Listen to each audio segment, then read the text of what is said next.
ہم وہی کہیں گے جو ہمارا دین ہم کو بتاتا ہے، عمل کرو تو تمہارا بھلا ہے۔ حرام کمائی سے جو کپڑے خریدے گئے ان میں نماز ہوگی یا نہیں ہوگی، یہ ان کا سوال ہے۔ یہ سوال بڑا اہم ہے اور اس کا جواب بھی بڑے غور سے سننے کی ضرورت ہے۔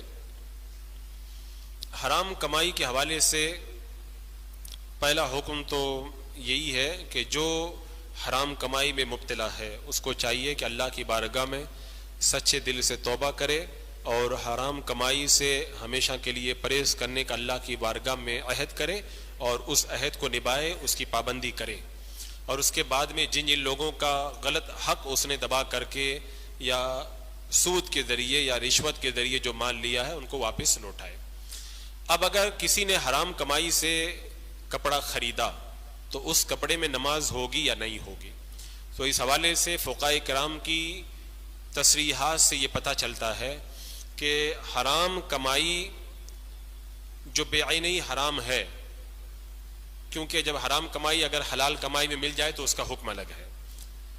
اور اس سے اگر کوئی کپڑا خرید کے لایا تو اس کے اندر اس سے نماز پڑھے گا تو اس کے اندر کوئی حرج نہیں ہے، نماز ہو جائے گی۔ لیکن جو حرام ہی کا پیسہ ہے اس سے اگر کپڑا خریدنے گیا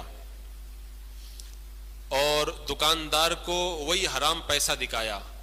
کہ یہ پیسہ ہے، اس سے مجھے جو ہے وہ تم یہ کپڑا دے دو، دکاندار نے اسے ان پیسوں سے کپڑا دیا اور اس نے جو ہے وہ وہی پیسے دکاندار کو ادا کیے، تب تو یہ حرام کمائی سے کپڑا خریدنا ہو گیا، اور ایسے کپڑوں کے اندر نماز پڑھنا یہ مکروہ ہے۔ لیکن عام طور پر بازار میں جب ہم کپڑا خریدنے جاتے ہیں تو ایسا نہیں ہوتا ہے، ہم دکاندار کو پہلے پیسہ نہیں دکھاتے، بلکہ ہم دکان پہ جب جاتے ہیں تو کپڑا خریدتے ہیں، اور جب کپڑا خرید لیتے ہیں اس کے بعد میں جیب سے پیسہ نکال کر کے ہم دکاندار کو دیتے ہیں۔ تو اس طریقے سے اگر کسی نے حرام کمائی سے کپڑا خریدا کہ پہلے دکاندار کو پیسہ نہیں دکھایا گیا بلکہ کپڑا خرید لیا، اس کے بعد میں اپنی جیب سے وہ حرام پیسہ نکال کر کے دے دیا، تو یہ عقد اور نقد دونوں حرام کمائی پر جمع نہیں ہوئے۔ تو اس طریقے کی کمائی سے جو کپڑا خرید کر اس طریقے سے جو خرید کر کے لے کے آیا، ان کپڑوں میں اگر نماز ادا کرے گا تو نماز مکروہ نہیں ہوگی، بلا کراہت اس کی نماز جائز اور صحیح ہو جائے گی۔ واللہ تعالی اعلم۔